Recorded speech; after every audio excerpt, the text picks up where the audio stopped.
Jojo's Bizarre Adventure. Bizarre doesn't really capture how over-the-top Jojos can be, given its transparent references to classic rock and pop culture characters named Dio Brando and Robert E.O. Speedwagon, and the Herculean musculature of its character designs. But the trappings of Jojo's Bizarre Adventure are very much the main event. You don't watch it for deep insights into the human condition, you watch it to relish the fights between bros with biceps the size of truck tires. Parasite. The alien invasion is coming, but the one that tried to take over your mind and body fudged it. When 17-year-old Shinichi Izumi is partially infected by an alien parasite, he finds he must learn how to coexist with this creature to survive. The parasites that manage to fully take over their human hosts pose an immense threat to both him and the rest of humanity. Parasite is what happens when a human, Shinichi, and an alien worm, Magi, decide to work together to save themselves and the Earth. Parasite is a fun spin on a symbiote story, mostly thanks to Magi's humor and the innovative designs. Baki. Like many of the others on this list, Netflix's Baki series is a long-running franchise that's been given a refresh, and like its predecessors, how much you enjoy it will depend on how into watching comically burly men pummel the hell out of each other. Baki's plot is basically nonsense. Blah blah, underground fighting, something something, dark martial arts, dad.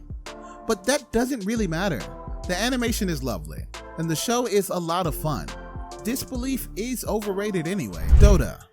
Dragon's Blood. Dota Dragon's Blood is one of the latest anime series to arrive on Netflix, and it is terrific. Based on Dota 2, a video game originally released in 2013, this show is an epic fantasy with plenty of blood and gore to keep action fans satisfied. The story follows a dragon knight named Davion, who finds himself in an unlikely encounter between a demon and a dragon, and things only get more interesting from there. Attack on Titan. Attack on Titan was nothing short of a cultural phenomenon when it burst onto the scene in 2013. The anime depicts a post-apocalyptic world where humanity is pitted in unending struggle against a race of cannibalistic humanoid giants dubbed Titans. Eren Yeager, a youth raised in one of the last remaining cities on Earth, enlists in the military's Survey Corps as a way of defending his homeland and avenging his family. A David versus Goliath conflict infused with the velocity and violence of high-tech superhero drama, Attack on Titan has it all. Goya-esque monstrosities devouring hapless villagers, political intrigue and subterfuge, the smoldering tension of an unrequited love, and a host of memorable characters that make the mounting mortal cost of humanity's last stand deeply personal, in addition to a battle worth fighting for. Bleach. One of the greatest action anime tropes of all times is the BFS. That is, the big fucking sword. That's true of Naruto, Claymore, Berserk, Rurouni Kenshin, and Inuyasha, and it's true of Bleach.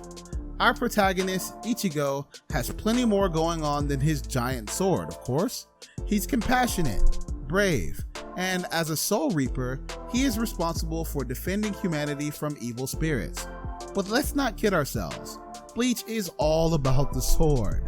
Like, it's not as if Netflix skipped the sword when they made a live-action Bleach movie. It's not like this would have run for 8 years, 366 episodes, and even more pages of manga without kick-ass action with a big fucking sword. His sword is a Zanpakuto, named Zangetsu, and it's awesome. Castlevania. Inspired by the popular video game series, this anime series is a dark medieval fantasy. It follows the last surviving member of the disgraced Belmont clan, Trevor Belmont, trying to save Eastern Europe from the extinction at the hands of Vlad Dracula Tepes.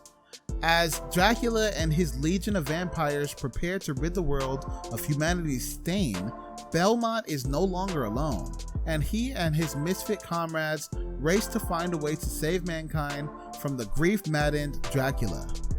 Netflix's Castlevania makes a strong case for the best video game adaptation of all time. It honors the action and atmosphere of the source material while establishing its own identity through its excellent characterization and storytelling. Magi, The Labyrinth of Magic is a compelling story driven by ideas of wealth, friendship, and the worth of a human life. The narrative takes place in a vast land of deserts, dungeons, and hidden treasures waiting to be explored. Alibaba is the young, idealistic lead who meets Aladdin, the young, extremely powerful type. They stand up to the businessman who enslaved them, then rescue Morgiana from her own sadistic slave trader who used her as a bodyguard. Her inhumanly strong legs make her the team's muscle, balancing the group's dynamic. The animated Arabian Nights theme makes this an aesthetic experience too. While the aesthetics retain a classic anime feel, the fight scenes can be slow at times. Regardless, the series is well done and definitely deserves a watch. Seven Deadly Sins is one of Netflix's earlier original fighting series, and it's exciting.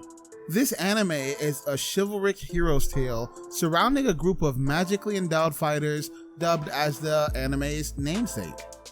We get to know each sin as their captain, the Sin of Wrath, Meliodas, assembles them to stand against the Holy Knights. The show's pacing makes time for each character to have a backstory as we meet them, which helps to build anticipation around their abilities and how they develop. There are some impressive and creative powers, and the animations for them are stunning. The characters' powers and storylines should make for an authentic experience.